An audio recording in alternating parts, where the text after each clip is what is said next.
બનાસકાંઠાના ડીસા ધાનેરા હાઈવે પર થયેલી લાખોની લૂંટનો ભેદ ઉકેલાયો। પોલીસે 5 આરોપીઓની અટકાયત કરી। અમદાવાદની એક ખાનગી પેઢીના કર્મચારીઓ જ્યારે 13 કિલો ચાંદી લઈને પસાર થઈ રહ્યા હતા ત્યારે તેમને આંતરીને લૂંટ ચલાવવામાં આવી।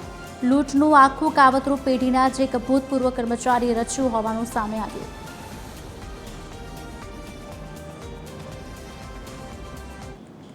ઇન્ડિપેન્ડન્ટલી ઇન્ફોર્મેશન એલસીબીના જે લોકલ કર્મચારી હતા તેઓના પાસે પણ આવી હતી। આ ઇન્ફોર્મેશન આવતા પછી તાત્કાલિક આસપાસના તમામ રસ્તાઓની નાકાબંધી કરવામાં આવેલ અને ચેકિંગ શરૂ કરવામાં આવેલ। સીસીટીવીના માધ્યમથી આલ્ટોઝ ગાડીને આઈડેન્ટિફાય અને વેરીફાઈ કરવાની શરૂઆત કરવામાં આવેલ।